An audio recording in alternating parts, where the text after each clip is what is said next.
All right, good evening, everyone. Welcome to our February board meeting. Today's February 11th, and we're excited to see you here. So I'd like to lead off with the Pledge of Allegiance, please. I pledge allegiance to the flag of the United States of America and to the republic for which it stands, one nation, under God, indivisible, with liberty and justice for all.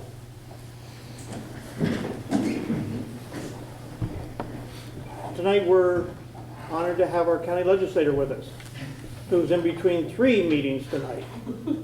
A marathon, right? It is a little bit. Yeah, so Brennan, how would you like to You ready? have the, we're ready. Okay. Up there? Up there, Okay. up front. No, it's just the thing is, it's not intimidating, but it's kind of official. It's a pleasure to be here. I know it's been a little while. And it's good timing. We had legislative session last night. 2 main things.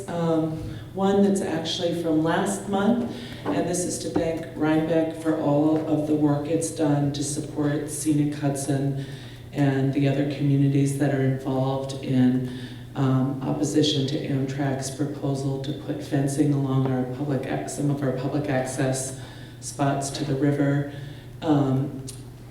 Scenic Hudson gathered information from the public with a comment period ending at the end of January, but before that period ended, I was able to circulate a letter at the legislature and had all 25 legislators in the county sign on, supporting their work and encouraging residents to sign on and use that public comment period. And that information will go up to the state as they make a determination on Amtrak's fencing proposal. So thank you to Rhinebeck for all everybody's done, and I'm glad I was able to sort of do a little bit at the county level to just memorialize the county's support of that work as well. The other thing, and this is not, you won't have seen this on the agenda, but I am one of 10 legislators, I believe, who have proposed legislation that would extend line of duty benefits to probation officers. They are our only peace officers who do not receive these. So if they're injured on the job, their benefits and compensation don't continue the way a police officer, a fireman, a corrections officer's benefits would. So this is kind of a whole, and I would like to see that changed. This was brought on because of a horrific attack that one of our Dutchess County probation officers suffered nearly 2 years ago. She was attacked by 2 Great Danes and nearly killed. And so it's been a long road to recovery for her, and again, without benefits that other similar officers receive. So the proposal was to extend these benefits, to open the way to extending these benefits to probation officers. That legislation was declined by the chair of the legislature, who is able to block legislation at his discretion. That's a rule that I supported changing yesterday, but that was a proposal that was met in the negative. But anyway, I'm hoping, we had a lot of poignant comment from probation officers last night, and we've had comment from them before, and I'm hoping that their speaking will have some movement in the legislature in terms of people's feelings about moving this forward, because I think it's something that most of us feel is, most of the people who become familiar with what happened and the gap in these benefits end up feeling that they are appropriate, and I'd like to see them extended to those. So there's more information on my Facebook page, and I think that's probably a good summary for right now. Is there anything on your minds?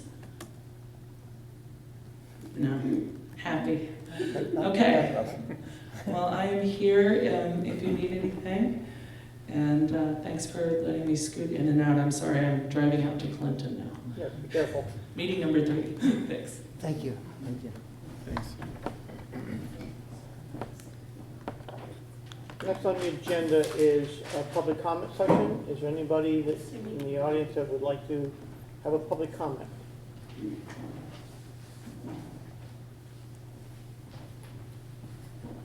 Hearing none, we'll go forward. So, Eric, how are you this evening? Apologize for last month, missing you. Glad you're here. This is just the 10 days. Mayor and trustees, my name is Eric Rhinebeck, and for the past 3 years I've been the board chair of PANDA. And for those who don't know, PANDA stands for Public Access Northern Dutchess Area, and we are the cable TV station that serves and is funded by the 2 towns and 3 villages of Rhinebeck, Red Hook, and Tivoli on Spectrum Channel 23. And I wanted to give you folks an update because the village of Rhinebeck, along with the other municipalities, have been great supporters and the sole source of our funding. Most of our programs, in addition to being on Channel 23, can be viewed on our website and YouTube channel. It's been a period of stability overall, thanks largely to the great work of our station manager, Danielle Maloney. More board meetings are sent to us for broadcast, and we continue to receive a steady flow of other programs from residents. I see a great opportunity for PANDA, but also some risks. First of all, Danielle will be leaving us in a little under 2 years, and while nobody is irreplaceable, she will be hard to replace. But fortunately, we have lots of notice. We are living within our budget, but just barely. We haven't requested an increase in about 4 years. Our cameras and computers are current. We've had some help from the Frost Foundation a couple of times with grants for equipment. But the broadcast technology that runs our station is very old and very out of date. Another thing is that cable companies don't view stations like ours as an asset. Many of them have slammed the channels, which means that in some towns they might wake up the next day and instead of being on channel 23, they're on channel 1023 with no notice. It's something that cable companies have done. We're fortunate it hasn't happened here, but it could. The other thing is that we've wanted to move for several years. We want to relocate our studio, but to do that, the high-speed fiber cable that gets our signal to Spectrum to rebroadcast has to be moved, and they want to charge us thousands of dollars for that. We've tried addressing that. Actually, Mr. McKeon at the town of Red Hook has contacted them on behalf of the other municipalities, and there's never been any movement on that. So I think this is a good time to really reconsider what we are and what we could be, because I think there's some great opportunities too. I think that local TV can be even more important and essential than it is now. There's almost no local media serving our towns of Northern Dutchess and our villages, and no news media that's exclusively focused on us. Obviously, the Freeman covers us, and to a lesser extent, the Poughkeepsie paper, but there's really no local news media. Access TV could be more vibrant than it is today, with more news, local interest programs. Updated technology would allow us to broadcast meetings and other events live if we wanted to, and recordings of meetings could be chaptered, which means that imagine you're seeing the screen of the meeting and on the side is the agenda, and you're really only interested in the thing that happens an hour and a half in. You'd be able to click on that on a recording and go right to that. So I think it would actually help serve people who want to see meetings. A 24-hour channel, as we have now, with one program following another, is really not that optimum anymore. Nearly all TV viewers, whether they have cable or not, have at least one streaming service, such as Netflix. So they're used to watching programs on demand, and even most cable viewers watch shows that are not sports or other live events on their own schedule. They use a DVR. To program something in your DVR, you can only program things that are on program schedules. The cable companies don't put channels like ours on their program guides. So you can't view it that way. So with new technology, our programs could be selected and viewed using Roku, Apple TV, the other devices that people use to watch the other streaming services. Could be done on demand, viewed on TVs, tablets, phones, computers, any way that people wanted to. So this obviously takes an investment of dollars, and it would take some effort to bring about. And we are starting to think about how to find funding for the capital expense that would be involved with that. And we've actually had contact with Assemblyman Cahill's office. He has an interest in this field. Don't know whether there might be a bucket of state money available, but we're looking at that. And his office has also given us suggestions of private sources, connections we could make. But I think that's a key thing is finding some funding, because that's certainly part of what's needed. The other thing I wanted to mention is that our board is comprised of representatives from each of the municipalities. We do not have a representative from the village of Rhinebeck, and we really would like one. Obviously, all of the municipalities that fund us have a right to be represented, and more so, we could use another voice and the other energy that a new board member would bring. So I wanted to say that anybody who would like to help us revision what local television can be should apply to the village to be on our board. And even if you're interested in this subject, don't want to be on a board, contact Panda through our website, which is pandatv23.org. Hoping we can get one or more interested parties to join us. So that's what I had to offer, and thank you for your support, and I'm open to questions if you have any. So I know Trustee Nunez and I exchanged emails quite some time ago about Steve. Is he the gentleman over on Mill Street? Yeah, that we appointed him at one time, so. But we couldn't find him in the minutes. That was the problem. Did he? So, Well, nothing from my point of view ever happened. If you'd like, I'd see if I could get in touch with him if you... Yeah, they could. Would you do that and let us know? Okay. and if he's interested, then by all means. Okay. If he is, then I'll circle back with you so you can make it official, because that ball kind of went bouncing away, I think. So Sure. Hopefully we can find that gentleman and he'd be interested, because I had a good meeting. I knew he expressed interest at one time. Okay. Well, I'll do that right away and let you know what becomes of that. Great. Great. Thank you. Well, thank you all. Thank Just one more question, Eric. The funding, you said you're surviving on a shoestring. I would describe it that way, yeah. Yeah, so we're in our budget process, which is a different process Yeah. than what towns go through. Villages are doing it now. What is your forecast for the upcoming budget for us? You know, at this point, we have felt that we don't want to request more. I would, and I think that there are among the municipalities some that might be more open to an increase than others. So right now, we want to try to go another year living within our means. You know, some expenses have gone up, but we found some places to save. And interestingly, we found that we were getting overcharged by Spectrum, and we have addressed that on 2 occasions and gotten a credit from them, which has helped us. And there have been a couple of other places where we found we could economize just a little bit. So I think we're okay, but just okay. And what I'd prefer, if I was coming for more money, to also have a story about how we're moving forward. If we find that what we're doing isn't working, then we'll ask for what we need next round, but this time we're not. I do know that in talking to our residents, it's a very large number of people that watch Channel 23. So I know that it is a valuable resource to have as a way of getting communication out for the village of Rhinebeck, and I thank you. Well, thank you. We're pleased to be doing it and hope we can make it even better. Yeah. Your website is very good. Oh, good. Yeah, Excellent. great job archiving. Well, thanks so much. I will bring those comments back to our board and to Danielle too. Thank you, Eric. Thanks.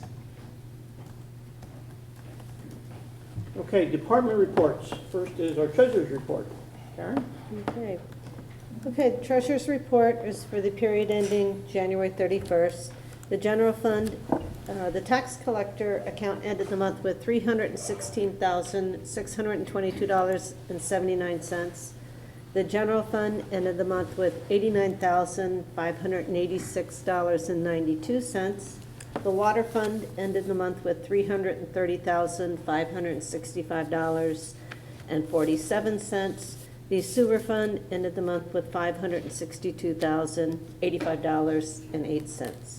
The water main project account has $1,988,815.55.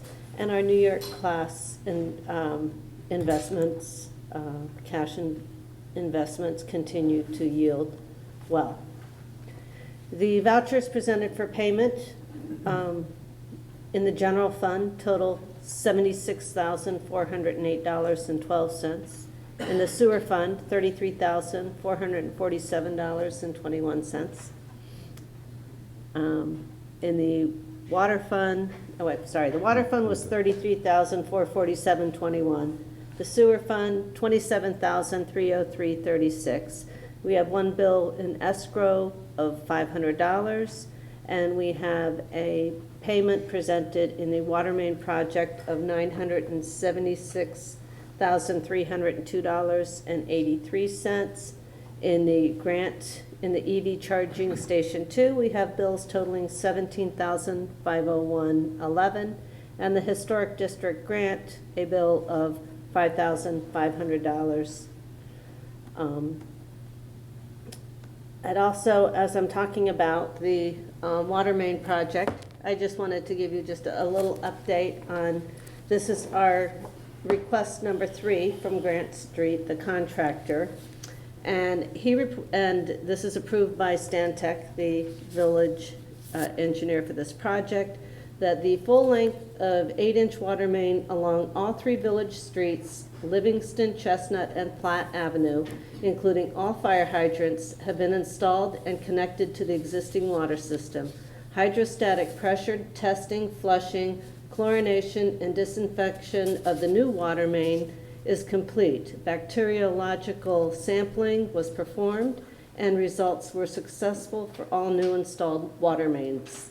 The Dutchess County Department of Health has approved and accepted the water main installation and has allowed the water service installation and connections to commence.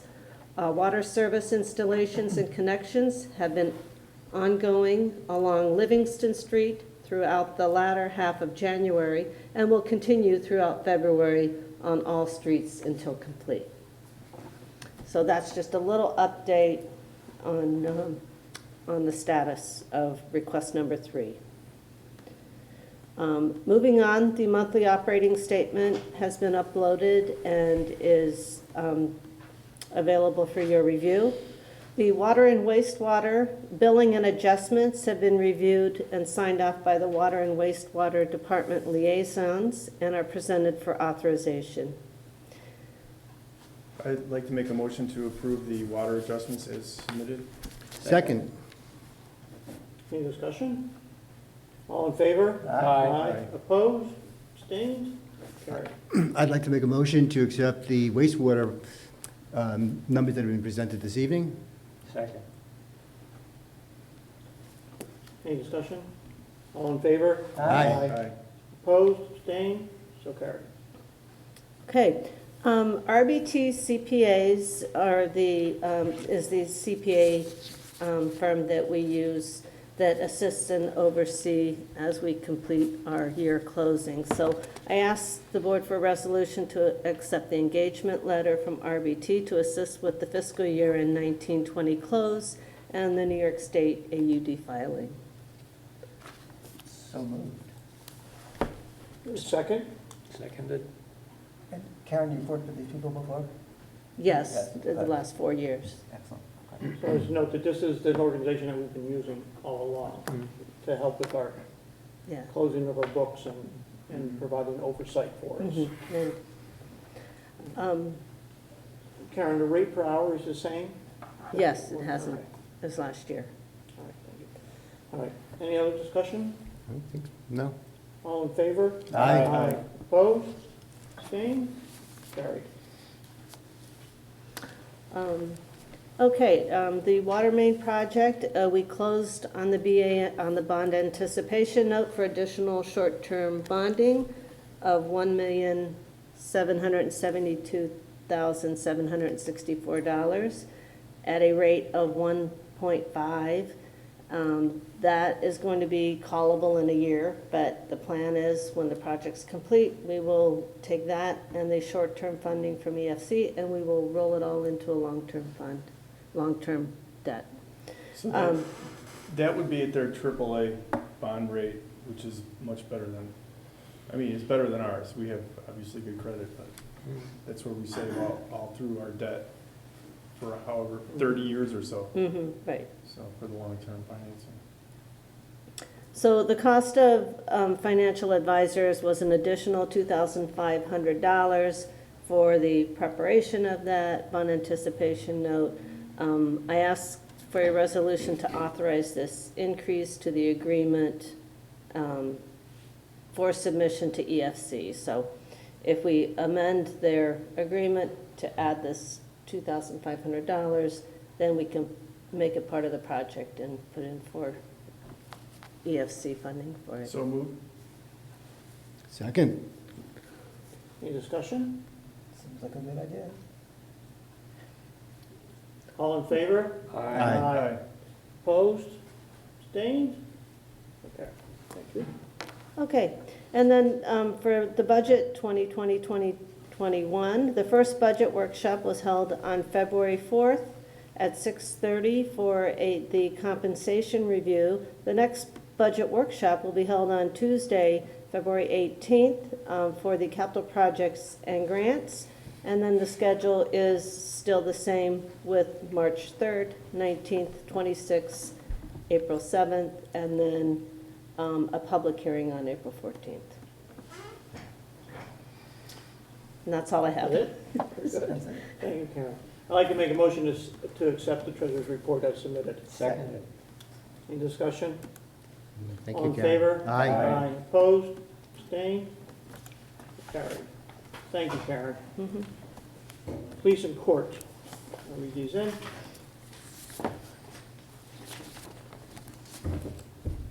For the police, this is for the month of January. Total number of incidents in the town was 19. Total number of incidents in the village, 70.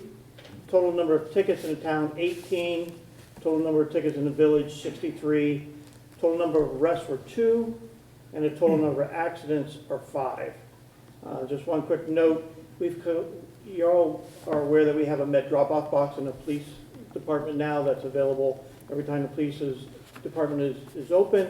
We've had collected 94.2 pounds of medications have been collected since the medication drug box was installed in July.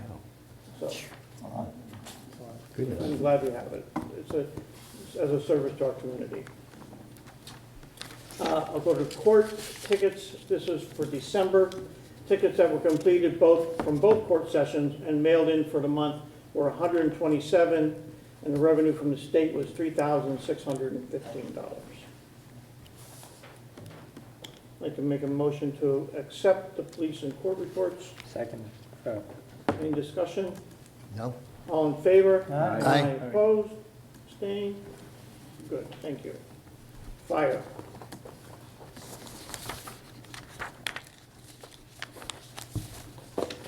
This is for an EMS captain, but it covers fire and EMS. For the month of January, there were 52 EMS calls. 15 of those were in the town, 32 in the village, and 5 motor vehicle accidents, right? Just as a reminder, Miller Dutchess Hospital is now live with TWIAG, so TWAG, I think is pronounced. So TWAG is now a ability so that you can, if you're in the ambulance, it's a new tool right from their cell phone. They can deal directly with emergency services, and it eliminates the radio and the communication problems that we're having with the radio. They gave me a demonstration of it. I was totally impressed. But I'm usually impressed, but it was a great service to have. There has been a delay in a new chief's car, and the estimated in-time service for now 5967 is now March 1st. but it's coming along. There's no issues, it's just delay in terms of our getting our vendors to complete the work. Dr. Gutman is doing a CME, which is continuing education, it was held on February 4th at the town hall, and it was a 1 hour and gave everybody CME credit for that. And then on February 17th, there will be a mandatory EMS meeting at 6:30, followed by a presentation of the QA/QI process, and food will be served. So this is a monthly thing that they do. And they're in need of a driver for night duty for the next 2 months. If there's anybody that wants to help our volunteer fire department and become a driver, we would love to have you. Okay. And then on Saturday, March 28th, from 9 to 1, they will be doing a CPAP and check and injection EPI training, and this will be mandatory for all of our EMTs. So quite an active fire and EMS department. I'd like to make a motion to accept the fire and rescue reports as presented. Second. In discussion, all in favor? Aye. Opposed? Abstained? So carried. All right. Building, planning, and zoning, trustee Porchak. This is the fees report for January 2020, planning, zoning, and building. For the building department, there were 14 actions, one involving COs and municipal search, and 13 building permits. In the planning board, there were 4 actions or activities requiring fees and approvals. The total fees received for the month of January were $3,415.00. And so ends the report. May I ask Trustee Kozak a question? Sure. But, Mr. Mayor, we may ask you to offer some insight as well. Specifically, I'm concerned about the communication that went out just recently, the mayor's message, which discussed, among other things, the 4 recited handicap spots. And the message suggested that these are ADA/handicap spots, but in fact, they really are not ADA compliant yet. And I think that we owe it to the community to provide some sort of greater explanation. It might be safe to say that they're on their way to becoming ADA compliant. This project started, I want to say, around the middle of March, or the middle of December. It's now, almost mid-February. The correct signage is getting us on the right path, but we really do need the access aisles. And so my question is, when will the access aisles be added to those spots? So I can answer that question for you, because we've been in contact with Easy Street, which does our painting and striping for us, and they cannot do that till the average daily temperature is above 50 degrees. So that's when we're gonna correctly stripe and put in the access path for that. Are we not concerned that without that striping and the access aisles there, we're not in compliance? We need to get them in compliance to do that, and that's one of the things that that are working towards to do. We have had some warm days. Right now, Easy Street won't do it until the average daily temperature is above 50 degrees. It seems it's important, and I think it's important enough that we should be able to find a way to find another vendor besides Easy Street, even if it means, our own resources. You can't let the paint down when it's too cold. But we've had some very warm days. You need a lot of days so that the pavement gets warm. It's not just a one afternoon. You need a continuous series of days for the ground to warm up, and for the paint to flow. And they, like the asphalt plants, they also have to be open and ready to paint. Right now we don't pave because the asphalt plants are closed because it's too cold. You have to wait for them to be Has effective someone in the spring. complained? Perhaps we should have waited to the spring to do the job if that's such an important condition. So we asked for an extension, and we got an extension until February 15th, with noting to the extension that we would not complete that striping by the February 15th. And that was approved as part of our grant process. We asserted to the state of New York that this project would take place in the spring or the summer. I'm not sure what your point is. We're working towards getting. Well, we said that we would do the job in the spring or the summer, so I don't know where the February 15th date is coming from. I don't know where you're coming from, John. I'd like to address the ADA issues, if I could. Please. So I'd like to read something that I got from, I'm not an expert on ADA. I don't profess to be an expert on ADA, and maybe you have more expertise than I have. Mr. Mayor, I've But- only educated myself since this event's played out the way they have since mid-January. Okay, That's- so I want I to don't just know your expertise. address the community so that we're all on the same page with where we're going with this ADA. Because when I do this, I reach out to our experts.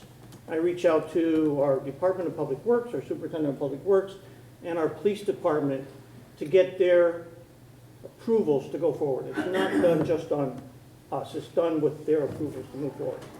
And so I would like to read into the record a letter from our Superintendent of Public Works, John Fenton, who is also oversees the installation of this process.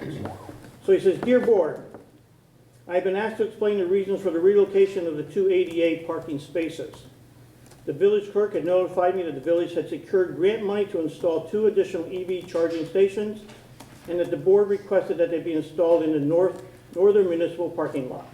I organized a site visit with an electrical contractor who stated that the only feasible location to install the stations was near the utility pole on the east end of the lot. In that particular location were the only 4 ADA parking spots. I knew that 2 of those 4 spaces had to be moved. I also realized that according to U.S. Department of Justice Civil Rights Division and the Disability Rights, that the parking lot was currently not in compliance. The parking lot has 120 spaces, and according to the attached 2010 standards chart, the parking lot required 5, including 1 van location. Right? So the chart for 101 to 150 is 5 plus 1 van. The 2010 standard also said accessible parking spaces must be located on the shortest accessible route of travel to an accessible facility entrance or exit. Where buildings have multiple accessible entrances with adjacent parking, the accessible parking spaces must be dispersed and located closest to the accessible entrance or exit. When accessible parking spaces are added in an existing parking lot or structure, locate the spaces on the most level ground close to the accessible entrance. An accessible route must always be provided from the accessible parking to the accessible entrance, and an acceptable route never has curbs or stairs, must be at least 3 feet wide and has a firm, stable, slip-resistant and surface. Based on the above requirements, the closest location that complied with this requirement were the 4 locations chosen. In conclusion, the northern municipal parking lot is now in compliance, and for further questions, you may contact the ADA information line and the number. This is, thank you, from John Fenton, Superintendent of Public Works and Code Enforcement Officer. So we are working to not only increase our handicap parking, to make more accessible parking available for those with disabilities in the village. We're also working to bring something that was out of compliance into compliance, and are doing that in the most expedient manner that we possibly can. So I agree that the lot is larger than 100 spaces, and any lot up to 100 spaces must have 4 ADA compliant handicap spots. So I'm glad that we've corrected that moving forward. That's a positive. The letter that the communication you just shared from Mr. Fenton doesn't talk to the specific requirements of the spaces themselves. It discusses the lot, and in fact, as cited, that we need to have at least 5 spots, with 1 devoted to a van. But the Federal Government Access Board, and I'm like the mayor, I've never professed any expertise in this. I'm just flat out upset with the way that it's been presented, and I believe how that members of the disabled community must be feeling. But under sections 216.5, 5026, I know that you guys don't have the benefit of having this in front of you. Signs identifying spaces, and we've discussed that. But in addition, there's a requirement for a van accessible designation. Right now, none of the signs specific to the spot say anything about a van. When the new signs came in, apparently the one sign that was stated properly van accessible has been displaced. So Well, that's an oversight, and that should be corrected, right, it needs to be fixed. because that was there. But now it's not. Okay, we can fix it. Well, obviously, I think we need to. Access aisles. Now, this is specific to the spaces themselves. Access aisles must be 60 inches wide and at least as long as the parking space, and is required on either side of the parking space and must be marked to discourage parking in it. So what I'm hearing the board say tonight, Mr. Mayor, is that, well, because of the cold weather and our inability to get a contractor to do the painting, we're not able to comply with that regulation. Were we in compliance before? We've never been in compliance when we moved the spots. No, before we even moved the spots, were we in compliance with that? Oh, yes, of course. Where was the access aisle marked? Well, that's the blue striping. The blue striping for the cars. Correct. That's the access aisle. So every space has to have adjacent to it, either on the left or the right, a 60-inch wide striped access aisle. So yes, Mr. Mayor, we have always been in compliance with each of those spots. We are not in compliance today. And if the reason is because it's too cold and, we can't get a contractor, I'm not an expert. I don't know if that's acceptable or not. I guess I'm just befuddled by it. Is there no opportunity for a process to go from non-compliance to compliance? Or is it just supposed to happen with the snap of a finger? I mean, I think it's an unfair criticism. What I hear you saying, Mayor, is that we've recognized the problem. We've actually transitioned from 2 spaces, or however many we had, to more, to be adequate for the size of the space. And now we're in the process of effecting that change, but we cannot find a contractor that will actually engage because there's this basic rule. It has to be an average temperature, which means over several days, over a period of time, not just one day. So I don't understand the criticism. If we're not allowed to if you're not allowed to proceed through a process that's in place, knowing what the process is, then I don't know how you proceed to get into compliance without going through some steps. Paul, Trustee, I'll be pleased to reread again the actual federal regulations from the Standards Board, and it's quite clear that access aisles are required. There's access aisles at least 60 inches, required on each side, and must be marked to discourage parking in it. I'm not reading anything that says, but if it's too cold and you can't get a painter, it's okay. All right, so Well, John, no, but it does not also specify that a process must occur within a specified period of time. You're not going to do it in winter. It just says you must get there. Well- So we're on the road to getting there, so I don't know what your point is. I think on the road to getting there is not sufficient. But that's my opinion, and I understand. Well, but that- it's causing turmoil over here in a fashion that's not productive, John. Honestly, the rule and regulation says you must get there. It doesn't specify. Where does the rule and regulation say that you must get there? Show that to me. Because it basically says this No, is you- what no, you're you- required you for asserted that it compliance. says it. It doesn't say how long it should take or whether there are some circumstances that would prevent you from taking normal course of action. The intent is there. We're working forward to it. The regulation doesn't say it must, once it's started, must be completed as quickly as possible or within a certain time Do frame. you know that? all right, so. You just read me the regulation. So time out a second. Have you consulted with our superintendent of public works on this so that you know that we're are or not in compliance? I believe that we are not in compliance, Well, but I would like to suggest that you consult with our superintendent of public works, who is our ADA compliant person, to validate what you're saying. And I think that's a fair ask to say, go talk to the people who are responsible for oversight of this. I'm not aware that John has the experience in ADA or the legal background. Have we discussed this with, for example, outside counsel, Rich Olson?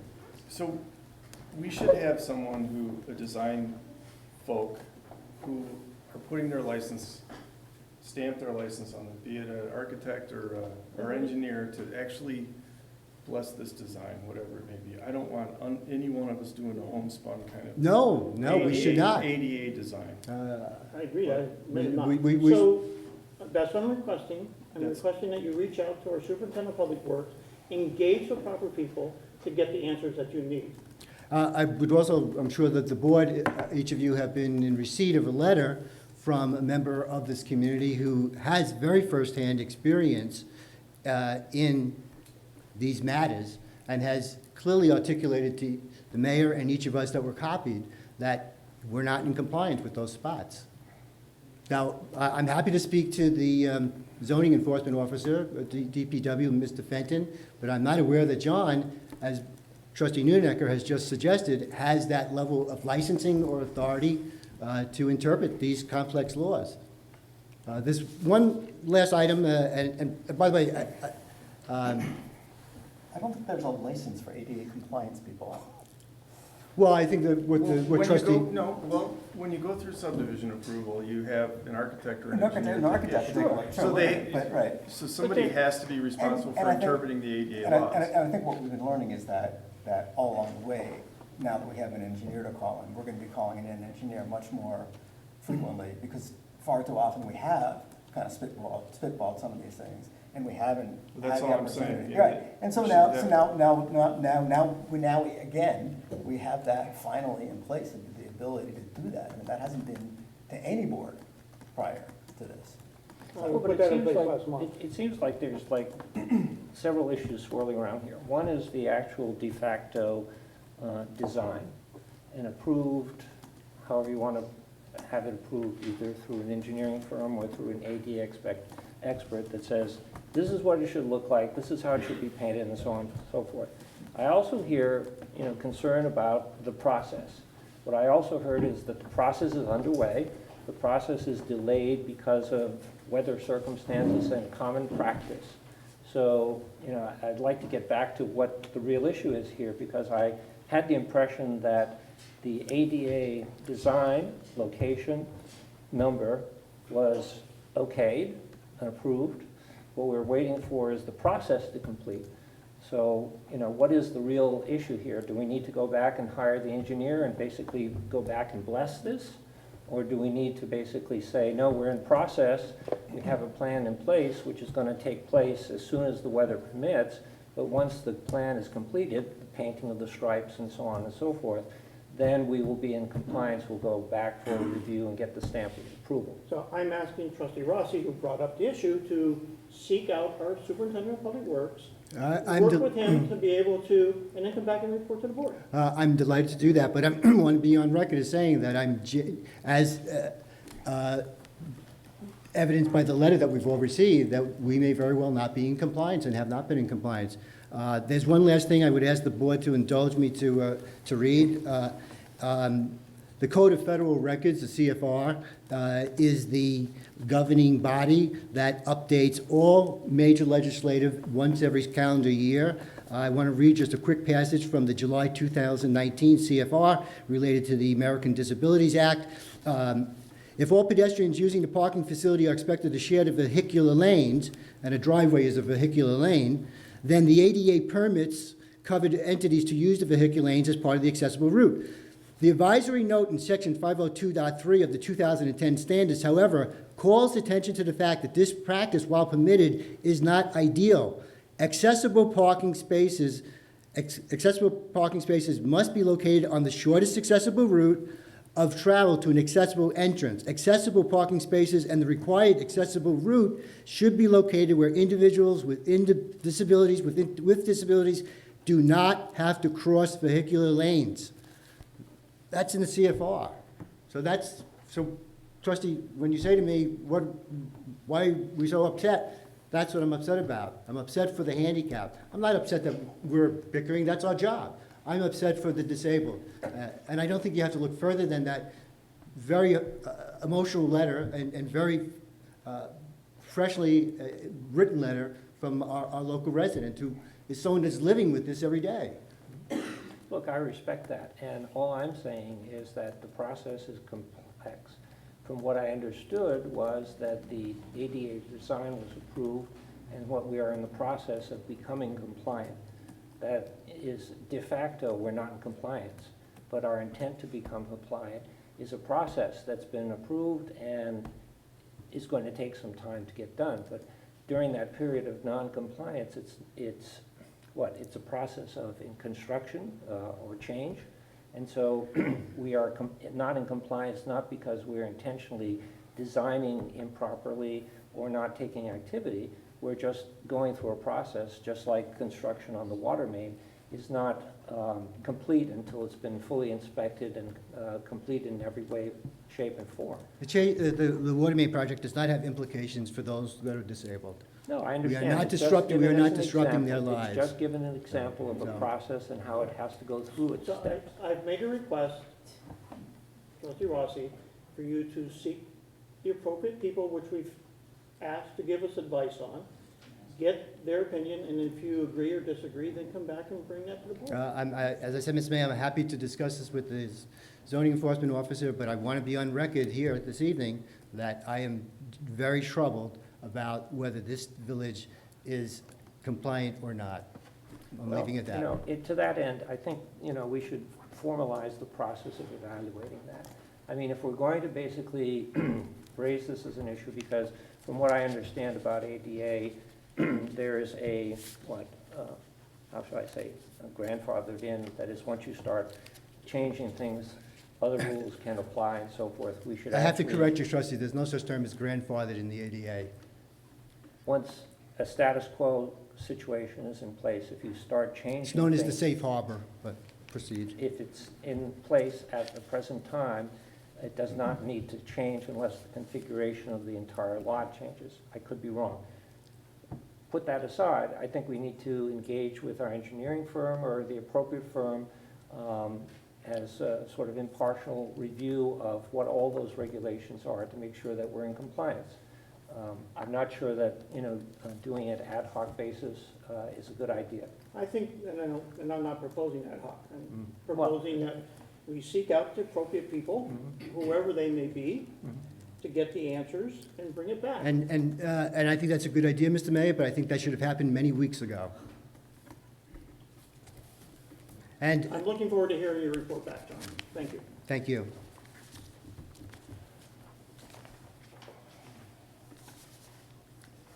My agenda. John and Paul, anything else? Nope. Building plans in? I'd like to make a motion to accept the building planning and zoning reports. Second. All in favor? Aye. Aye. Opposed? Abstained? So carried. Thank you. Highway. Highway, okay. So the jobs completed for the month, it's the end of the brush, leaf, and Christmas tree pickup. The department's been out doing street sign repairs and reinstallations, maintenance on the fleet, this is in the winter time, it's the time to do it, and repair and cleaning of storm drains. And I do have a request to remind folks of what the village's pickup schedule is, so I'm just going to read it here. Spring cleanup is conducted on a continuous basis beginning April 1st through May 15th of each year. And after that, we go to a north side, south side rotation. Fall cleanup is continuous from October 1st to December 1st of each year. So until we get to April 1st this year, there will be no regularly scheduled debris pickup. If there is some large debris or tree falls, obviously that'll be taken care of, but there's no regularly scheduled pickup now until April 1st. So people should be aware of that. Can village residents call, though, if they have something so that we can plan for it? Is that an option? Is there an option to call? I don't see why not. Yeah, I mean, if you have enough that it requires a pickup and all, sure, you can call. And again, obviously, if there's an emergency situation or something happens, that's obviously to be taken care of first.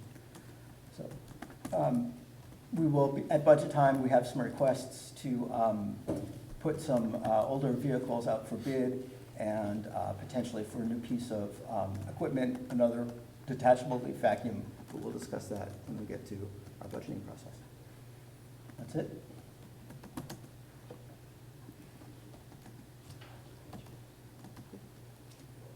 Motion to approve? Second? Second. Any discussion? No? All in favor? Aye. Aye. Opposed? Abstained? So carried. Water department. Excuse me, Oh, the catch basin that was on the agenda? Did I thought you just mentioned that.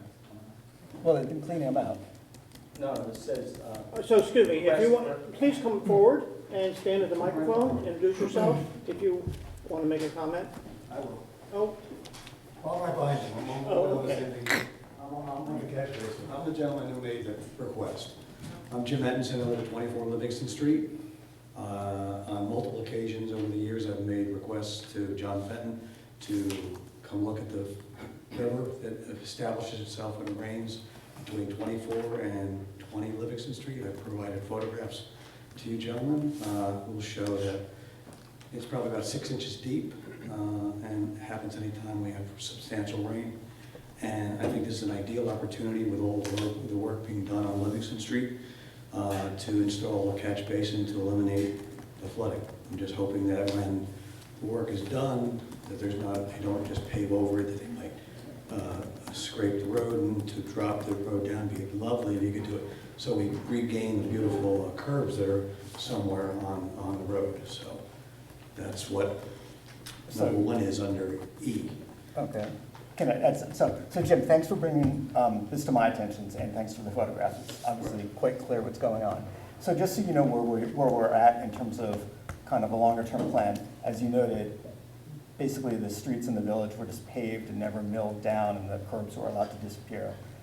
What I would like to see done, well, what our plan is, we're going to be milling and repaving all the streets that have been dug up on that side of the village. I'm going to be asking that we actually have our engineers come in, find the curbing, and look at the drainage situations that we have, so that we can actually take a comprehensive look. Basically, these situations have been allowed to accumulate over dozens of years. And now that finally the water main project has gone through, and it's time really, it's now our chance really to reclaim those streets. So that's generally the thrust of where we're going. I'm glad you brought it to our attention. We have to budget each year for a certain number of catch basins, so you're on the list. Okay, that sounds like we're gonna look at it, but we're not gonna commit to it. You know what, I'm gonna sit down and I'm gonna look at, I have a lot of requests for catch basins. There's a lot of places I'd like to get it done. We're gonna be up there. I think it'll get done. I can't, you know, Jim, can I say right now, for sure? No. Can I say, I think it should be done? Yes. Okay, Okay. the pictures speak volumes. I see that. I see that. But Jim, So- there will be heavy maintenance being taken place on it. So I have a comment. No, my question's been answered. No, that's perfect. My question's been answered. So I've been out by the trench for a lot lately, and I've seen a lot of the storm drains, and they're not really functioning. I mean, some of the metal ones are rotted underneath. They've been patching it, but they're they're silted in or they're rotted underneath. And I'm just wondering if we shouldn't consider, maybe Rick knows this, I'm just talking right now, but it seems like if we did seepage pits, catch basins, instead of trying to connect them, I don't know how well that works, but what we're finding is when they go down about 5 feet, obviously the soil is very porous and sandy, but then the gravel is like at this 5-foot level according to Bill, the foreman. So I'm just wondering if it would be a more inexpensive way of doing this by doing seepage pit catch basins, which we have we have a bunch of them. I don't know if you have any idea how well they work. You know what, my answer to you is that I'd like to bring in engineers. Again, this is not one that Well, I'm not gonna spitball this one. What I'm gonna say is. Well, I'm not either. I'm Yeah, just trying to but I start think a those are- conversation Yeah, because no, that's a good idea. to replace this network of pipe, which is, 48 Falling inches apart, right? under, well, it's 48 inches, and the idea of retrenching at this point when we're trenching now, I don't think we're gonna do that. it's to my opinion that not all of them are connected. That's right. A lot There's of there's them are. like maybe one or two Well, that's connected to a common place, and then there's maybe one or two There's- connected to, there's- but they're not connected. I just want to make sure that we're not talking about, they're all interconnected. They're not all interconnected, that's why I'm asking him if he knows how some of these seepage Yeah. pits perform, because I know we have some. And I know. They're isolated, and if it works, then that's probably a lot more inexpensive way to do this. Certainly something we'll bring up to the engineer. Yeah. I can't, given soil, given all that stuff, I can't answer that, but we should be, Well, I that's the kind of, right. Well, but it's the kind of thinking that we need to be doing, Yeah. rather than just kind of, There are people who really know about this stuff. I just So wanted we to should bring call it to your them in. attention. I'm sure that Call for it. I'm sure that the cost must vary, but what does, like, for example, the catch basins that were installed actually at the end of my street, Violet, crews are out there for a very extended period of time. What did that cost? I have to go look it up. I can't say off the top of my head. Not a small number, though, is it? No, Was that as part of the, was that part of the Violet repaving? No, what? Oh, no. No, what happened there was the paving, the existing road, and when we repaved the road was crowned, so the existing catch basins were no longer working because they changed the pitch of the road when that road was paved. So what we had to do was we had to go back in and repair that. We even checked with legal on this, and legal said, since we made the mistake of paving the road to change the flow of the water, it was our responsibility to go fix this. And so we had to install new, one catch basin draining into another catch basin and then draining down, right? And the pipe, and it was our responsibility because, again, what Trustee Lewitt is suggesting is let's get engineer involved when we do this rather than making decisions and getting it done right the first time, rather than have to spend money to go back and redo it, which is what happened to us when the end of Violet Street was paved there. And Brant, just to come back to your question about the seepage pitch and such, one of the things that in streetscape and some other things that we're looking at are, there's a lot of things about stormwater runoff and mitigation, because basically the last thing you want to do is have a bunch of water run into a sewer and then have the sewer run into the landsman, Yeah, which is what we have now. This is going down into the. Right, and so water this tables. is a chance to begin to Yeah. hopefully implement some more of these kinds of solutions. We've opened up to do a lot of improvements, I think. So Yes, and we certainly have room to do. can we talk about that resurfacing issue also? I think just to discuss it briefly. What we're finding out is that the retrenching piece of the water line project is vast, because now we have a grid work, we have like the water main going down, and we have a service line, which is, this wide, going all the way from the new water main to the home. And for resurfacing, just the trench is gonna be a substantial amount of money. If we pool that together with what you wanna do, Grant Street is, actually, they're gonna try to get a Right. price That's- together. Actually, So- that's been brought to our attention by Grant Street, And so they must have been. Troy talked to me, Grant Street talked to, we're all Yeah. talking about the same thing, but That there's an opportunity to take advantage of money that's been put into the bid process, if it can be used. I think we have a decision has to be made about using that, since it was part of the bid process to do CAP, to re-divert that money to really do a total paving job versus a CAP job, which was what was in the project. I think the bidding process, the bid situation should be looked at by the lawyer, because if we don't have to go out to an RFP, because they have a substantial advantage, they're mobilized and they're already doing the big piece of it, so if they just sub it out, I guarantee you, it's the lowest price we're ever gonna get on this. I think we're all thinking along the same lines here. Right. Should speak And, with counsel. And that's, Yeah. no, we're on. But where we Sure, differ is that was a CAP project, and what Trustee Lewis talking about is, let's do it right, let's mill the road, let's get it back down to the surface where it should be, versus coming in and putting a new layer on top of 4 other layers, or whatever it is there. And exacerbating the water runoff issues, Yeah. again. So,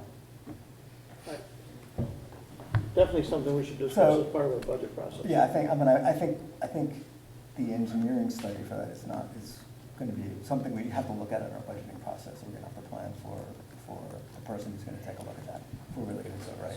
So I'm not quite clear, so as part of this, are you gonna still look at the water runoff and the drainage, or the sewer, or the drainage part of this as well? Or is- Yes, I think we're talking about complete streets now, Yeah, right. Yeah. right? So I mean, rather than just coming in and paving, let's talk about complete streets and get it done right. Right. Do a I few mean, critical what- catch basins and then identify a dozen or whatever. and Whatever do it is. three. what I took away from your comment, Brown, was that the street's just gonna get all torn up in many, many different ways. Go drive on Livingston. Yeah. Right. No, I just did, I just did. Yeah, right. So I guess that, the complete streets approach has to be taken at least in part, Yeah. right? Yeah, no, I think, given, we've said to folks, over the last couple of years, people come in and say, hey, these streets are in terrible shape, and we said, we know, we've been waiting to get this job done.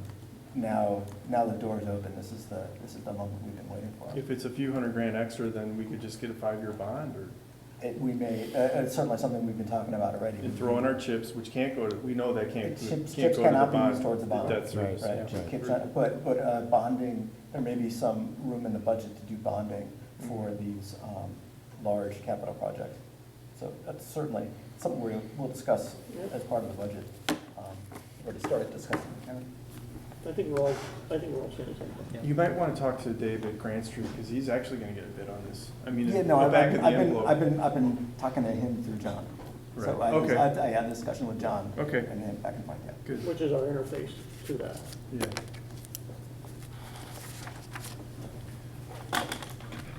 Water. Oh. So, January, not a big month for issues. We're getting bids on the Violet Hill generator, and we have one. It's kind of hard to retrieve, but we have one from Conway, so we don't have more. So we're going to be having meetings almost every week, so.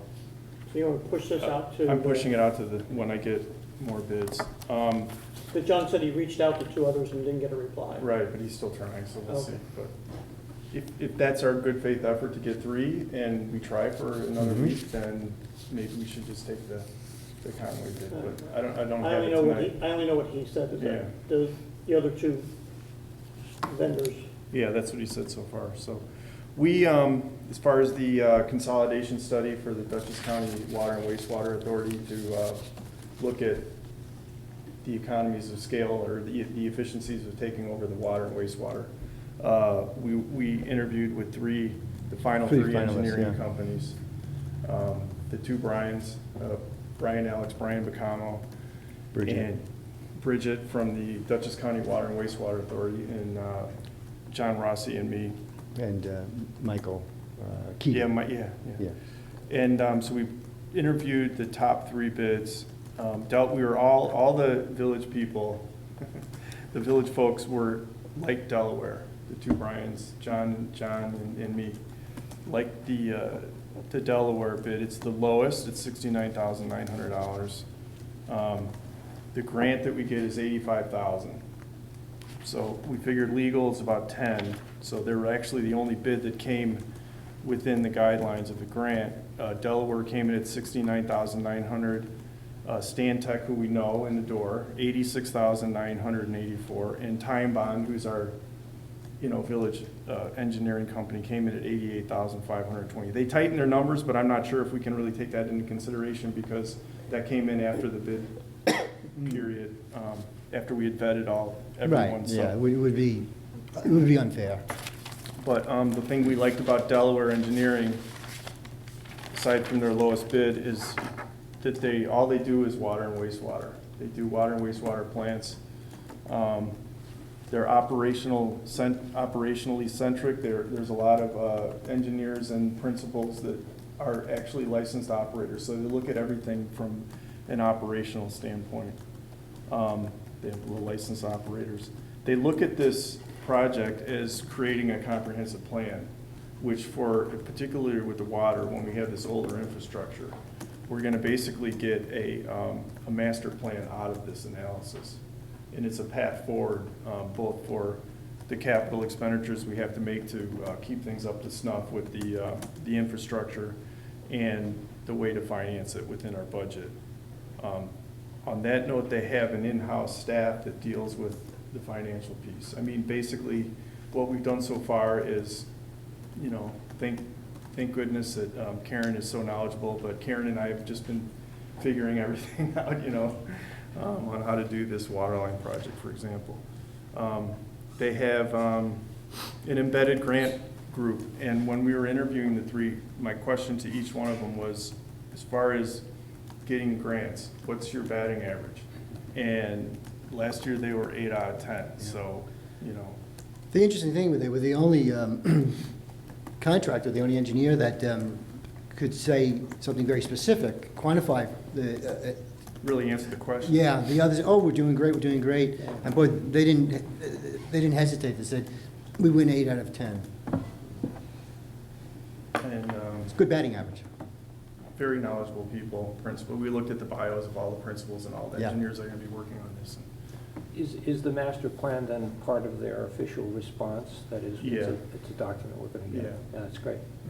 It's a 10-year plan, right, that we get, isn't it? That was my Isn't next it- question. Isn't it listed as a 10-year plan? I seem to think there remember was- I that. thought they had different segments, like the 5-year, the Mhm. 10, and, yeah. So- So particularly with our 25 miles of distribution lines, you know, with the water department. And the wastewater plant's not getting any younger either. It's been around No. for a long time, Yeah. so. We were very impressed with Delaware. They have an office in Red Hook, so they have a local presence. You know, we really like Stan Tech.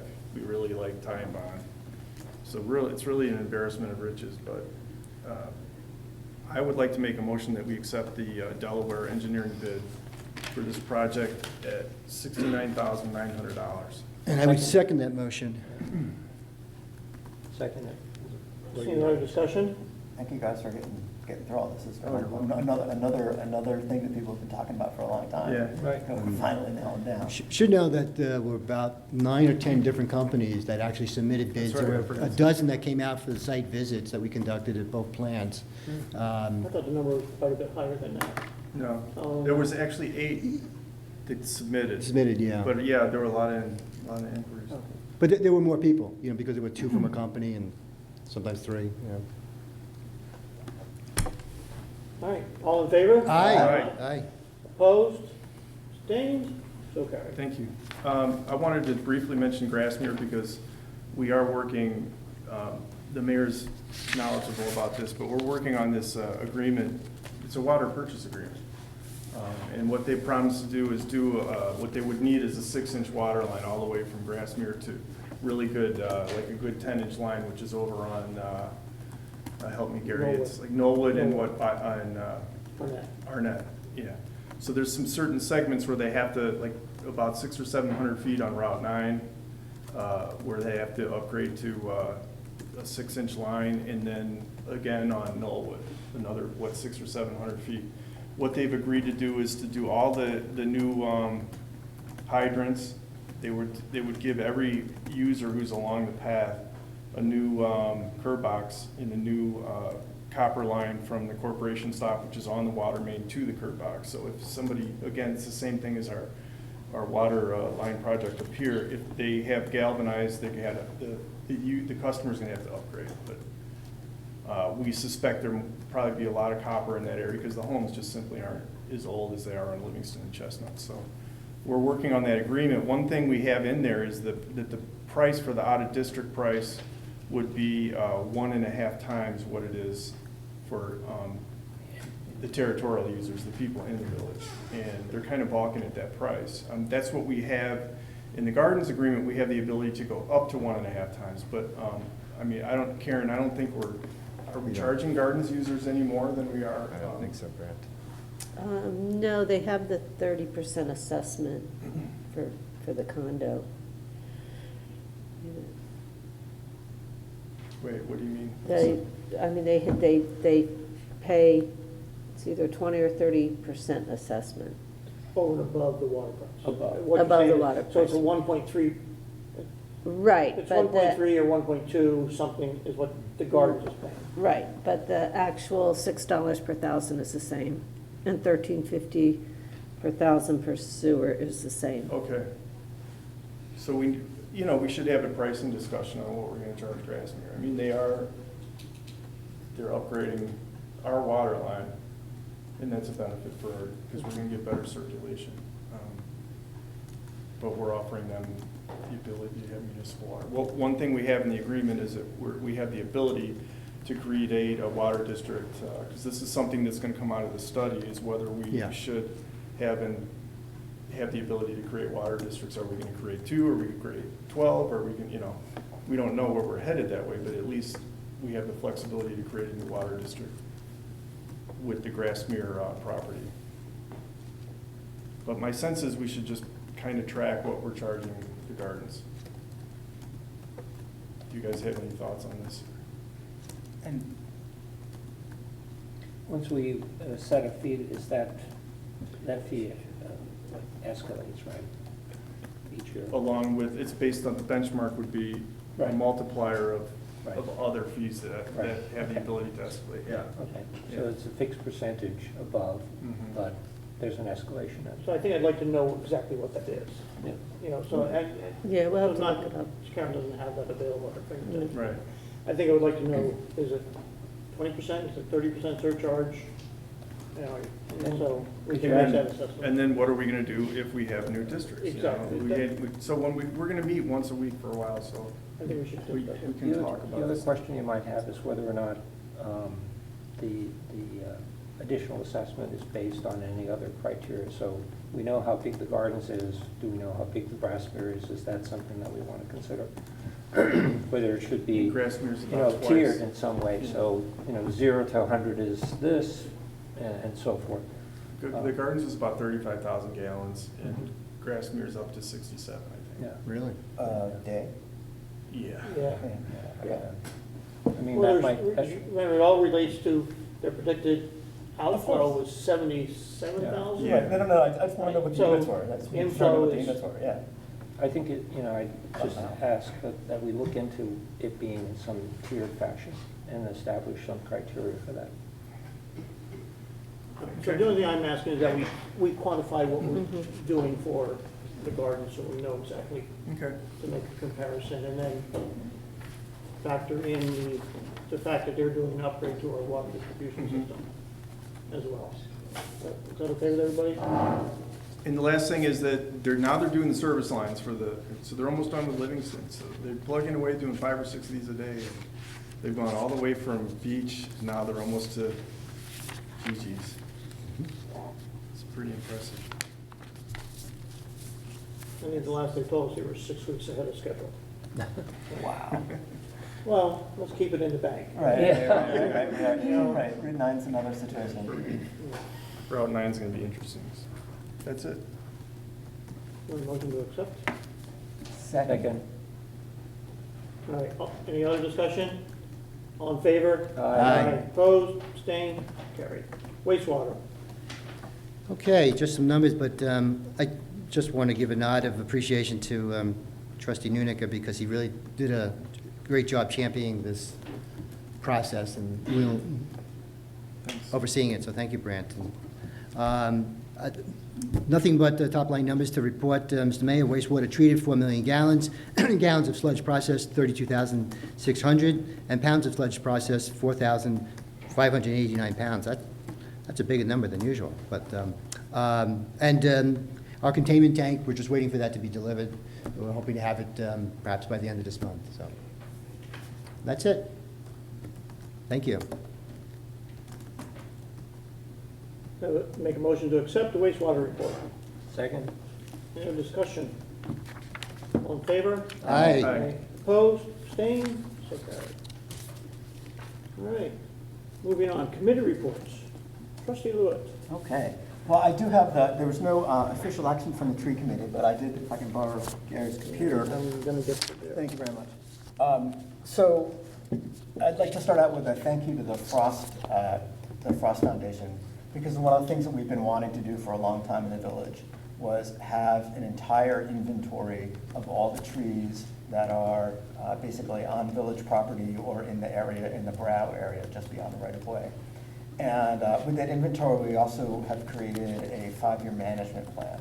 So it was the Frost Foundation that came forward with more than $25,000 to get this work done. We contracted it out earlier this year. The maintenance plan was just completed, and then I just received an email that the website that holds all the tree information has gone live.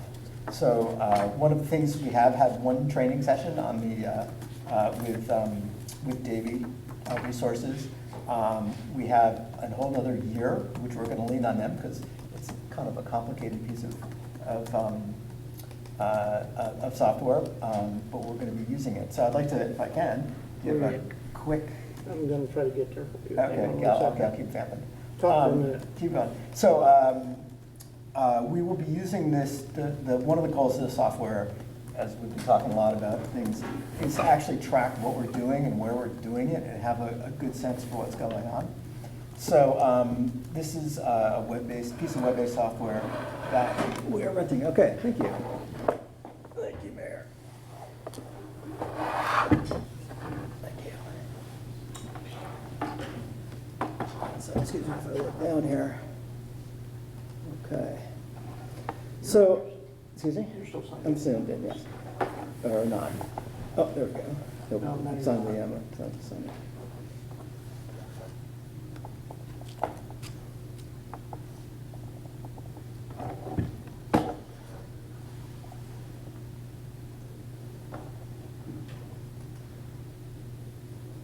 Okay, so the first place, oop, come on. The first screen I want to get to, which is, I will say, just more for interest than not, is the tree benefits screen. So basically, the Davie Resource Company does a calculation based upon the kind of tree, its age, about what its sort of ecological benefits are. It's kind of their own magic algorithm.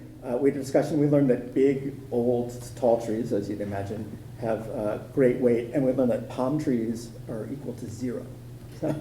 Palm tree has no positive ecological benefits. We don't have any. And how they got to, 49 cents, I don't know. But this does give you a sense, though, that the trees we have are obviously sequestering carbon. They're helping with our water runoff. They keep our streets cool in the summertime, and it does help clean our air, keep our air more livable. But the thing I'd like to show you 2 things.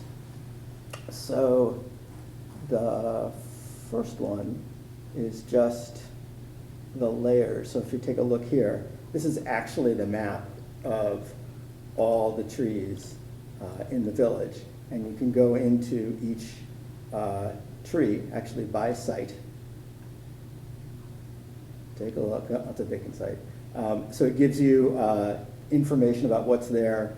Are there utility wires in the way? All kinds of stuff about the site. The first thing that we're really going to be using is the reports, and basically what we're going to be doing is looking for, there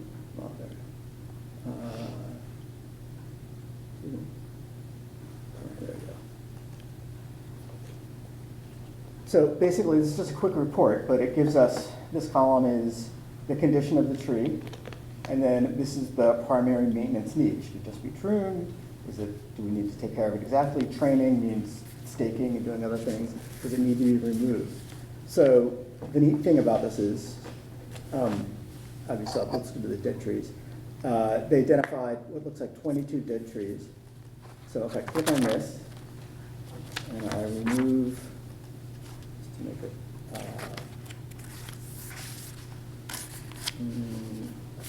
all right. No, I'm sorry, sites selected. So if we zoom in here, this is actually the location of various spots around the village where Davie identified trees. We can The yellows. the yellow spots. Yes, I'm sorry. Just drag and zoom here. The yellow spots represent locations where there's a dead tree. We'll obviously go back to the report builder. We can get a list of sites, and we can actually start our work process for this. There's actually some deeper layers of this where we can actually do work orders and workflow tracking. So one of the things that we really want to do with this, especially as we bring in a new village clerk, is we've had some trouble. People come in, they ask for permits, they ask for stuff. What's happening? We want to use this piece of software to help us organize the tree planting and the tree pruning and the tree removal process, and then also for our highway department to be able to go out, or for us to go out and contract and say, hey, we've got 22 trees that need removing, and then we can go and take a bid on this, and we've got 25 sites that need replanting, and we can do this. So this is the first step. The Tree Commission is really excited about using this. The other thing that this does allow us to do is to go after grant money. This was one of the important things. The state does provide money for tree pruning and maintenance. However, you have to have a management plan in place, which we had not had until the completion of this report and the installation of the software. So now that we've got this, we'd like to leverage that once again to try to go out and get more money to prune and to help have the state pick up some of our maintenance costs. So that's it in a nutshell. I am still learning the software, but it's really pretty powerful, and it's very exciting to use. And do you guys have any questions at the moment? So we have the spring planting coming up. We do. Yes, and So will this software be used to help us identify the locations of where to plant? well, we've already identified, because that happened in the fall, we've already identified. But what will happen is that we will track everything that gets planted, will get entered into this database. And we are working, hopefully Tom Johnson at the Highway Department will be, our Highway Department person is trained to actually use the software as well. It doesn't work it's a little bit too clunky for a phone. It works okay on a tablet, better on a PC. So we're thinking about how Tom's going to interface with that. And if a resident wants to tree, Okay. how would that work? President wants a tree? No, they want to remove a tree. Okay. We get all tree requests come in front of the board. So, yes, no, let's be clear. All tree requests that are either in our right-of-way or in the area beyond the right-of-way, which is about 15 feet off of most of the roads. Any trees beyond that area are up to the homeowners. We do not regulate at all. And the commission has had a couple of people come forward and say, hey, can I prune this tree? I'm like, you know what, that's your tree. You don't need to call us at all. So the current workflow is to have somebody call the village clerk right now. And the village clerk takes a note, passes it on to the tree commission, and then if it's a request, or if it's a request for a tree, it gets passed on to tree commission. If it's a request for a removal permit, then the village clerk forwards the removal permit to the person, and that starts the process. One of the other things that we're working on, I've been working on PCA, is to create a computer group, a group for the tree commission, so that when requests come in, they will all get forwarded to everybody in the commission, and we will have a secure spot to also have our files collectively in one spot. Turns out to be a little more complicated than we would like, but that's going to be another thing that we're bringing forward. And again, it's just because what the tree commission is finding is that they're really busy. There's a lot to do between the plantings, the prunings, the plantings, taking care of this. People are working really hard. They really enjoy it, but we're looking to make more efficiencies. But this will be a decision tool. This will be a decision tool and a tracking tool. And what I'd say, the other thing about it is people are interested. They can go to, if you look at the website up here, rhinebeck.ny.treekeepersoftware.com. And at that spot, you'll be able to log in as a guest. So you can go and look at various trees or sites, locations, benefits. What you will not be able to do is alter any data. That is reserved only for a select number of users. Rick, But you should repeat the website.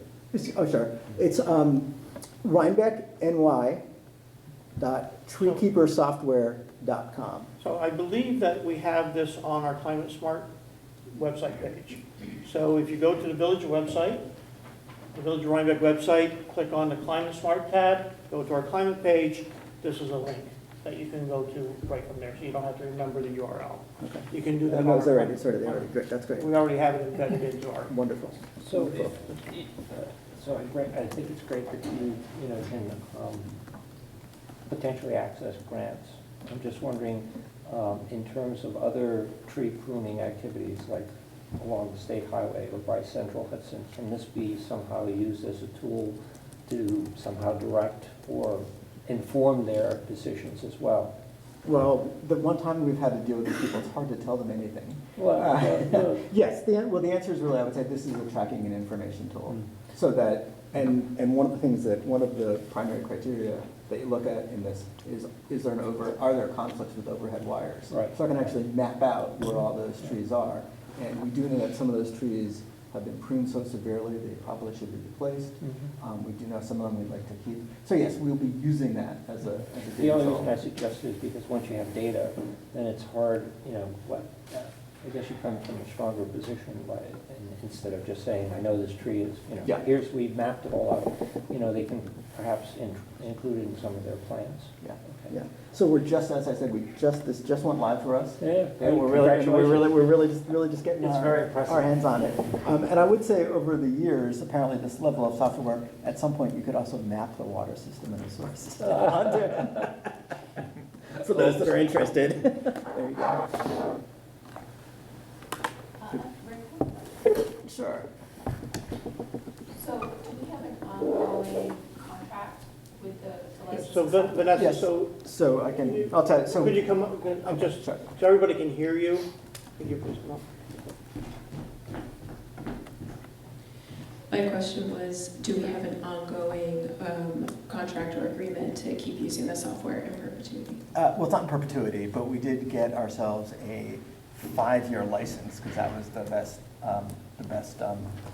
the best deal. And in our agreement with the Frost Foundation is paying for the hard cost software itself, and the village will be paying the annual software license fees, which are reasonable. Yeah, I'm sure. So that's it. Any other questions? Great. Thank you, Rick. Thank you. No, I gotta get back to it. Give me 1 second here. So the next is the special request. We have a peddler permit from the Girl Scout cookie table.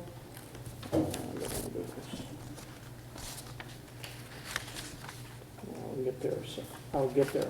Stay with me. I get it. I'll be there in a second. Can read from here better. Events and special requests.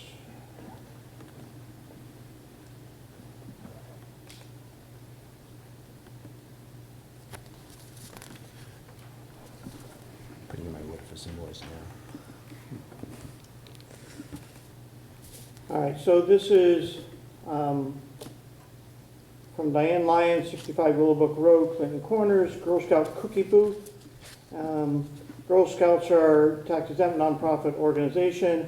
Clinton Corners, I believe this is for a table at the farmer's market, correct? Yes, sir, yes.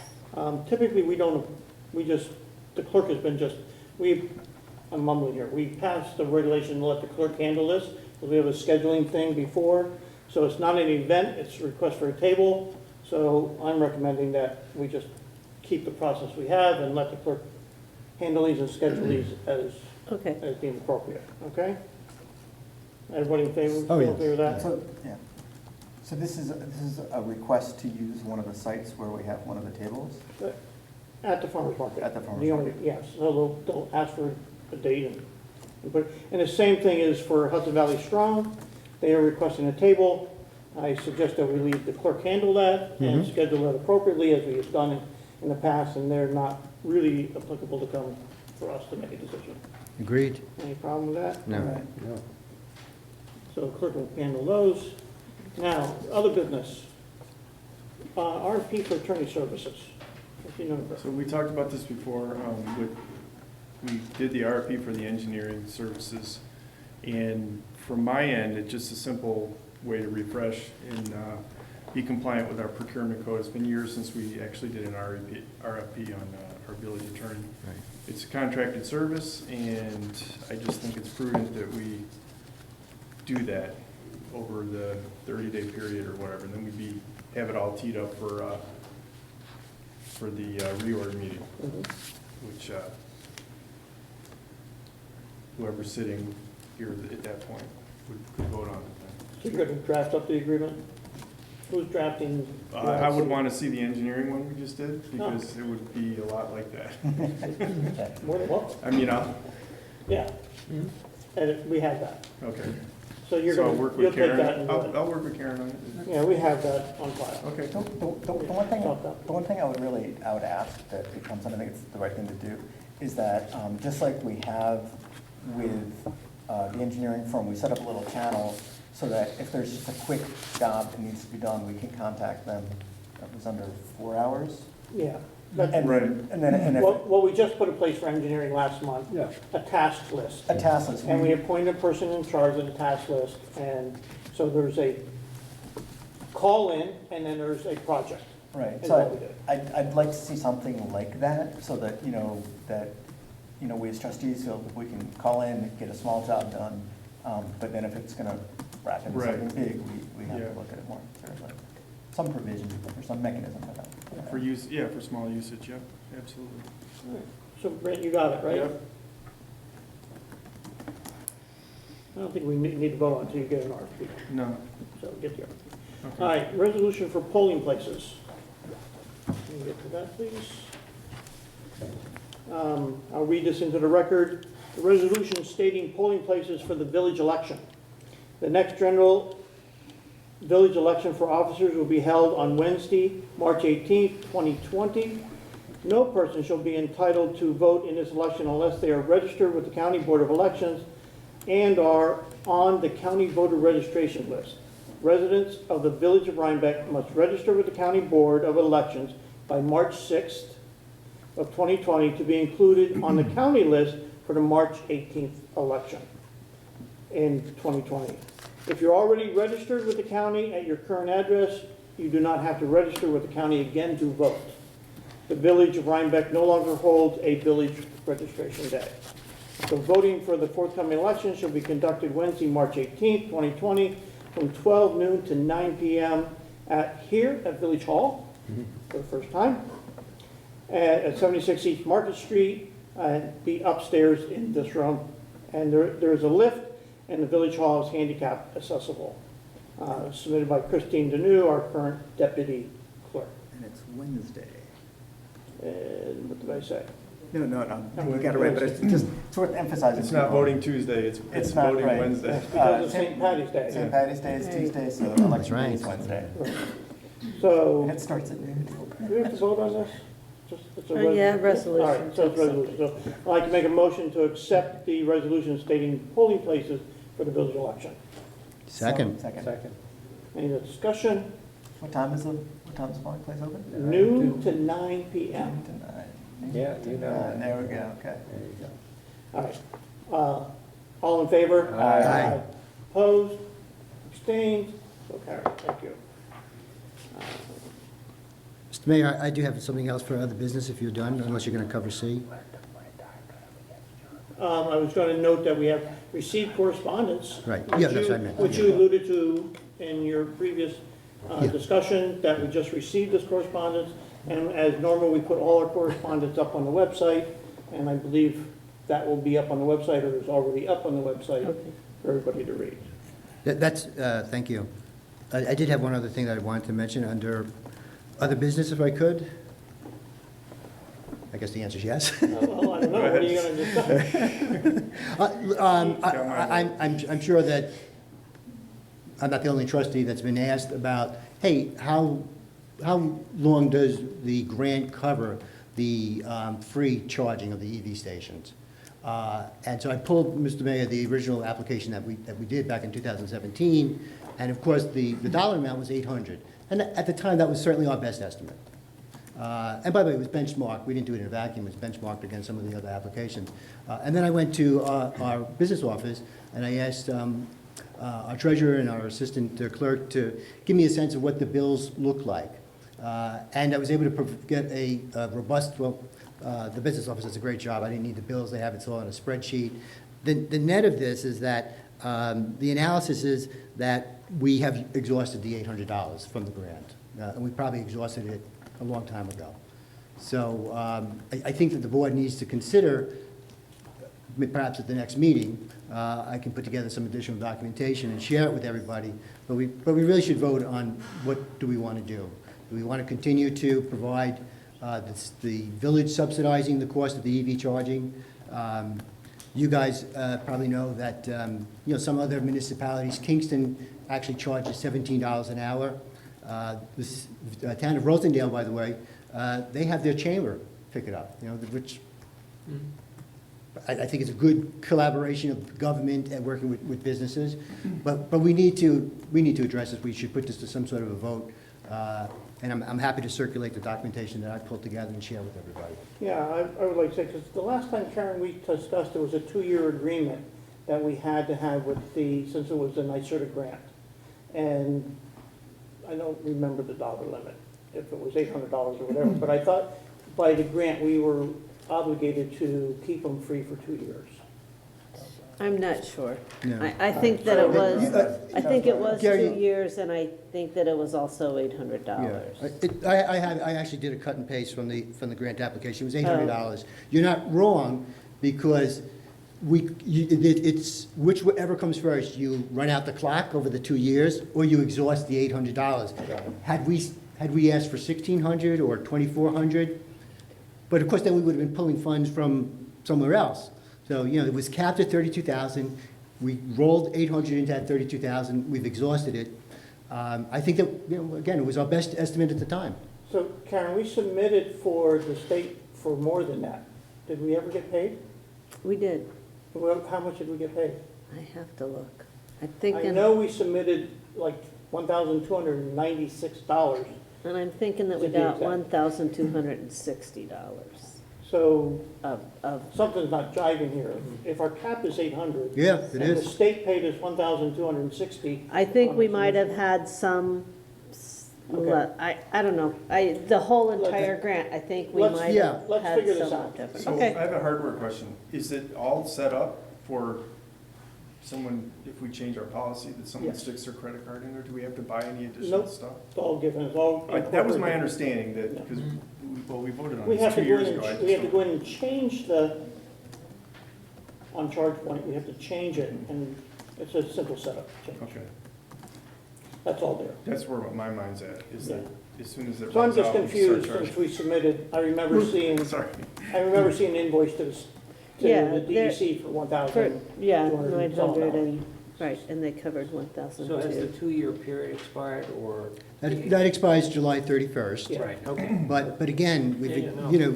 if the state it's not that the state overpaid us, we probably had something else that we were able to charge less for. Yeah. But by my analysis, based on the really fine detail that our business office provided us, the village is in excess of the 800 by $4,278.45.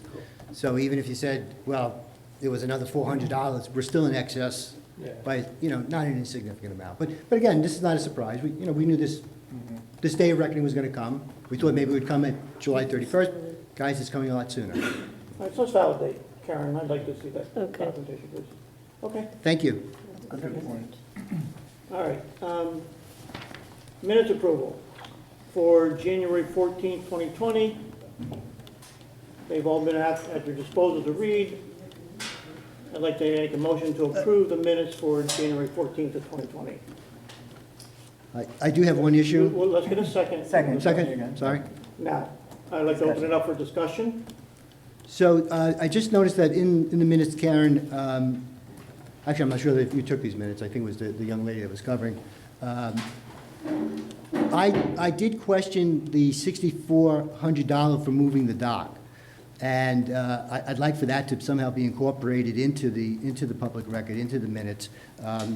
That I questioned, was that part of the I'm sorry, installation? The 6,600, I'm just, The $6,400? Okay. Yeah. And the mayor said, well, we didn't have to, but we did it to appease one of the neighbors. The view shed of our neighbors. Yeah. Correct, with lawyer input. Thank you. Otherwise, they're fine. All in favor? Aye. Opposed? Abstained? So carried. All right. Same for the January 28th, 2020 meeting, which was a special meeting.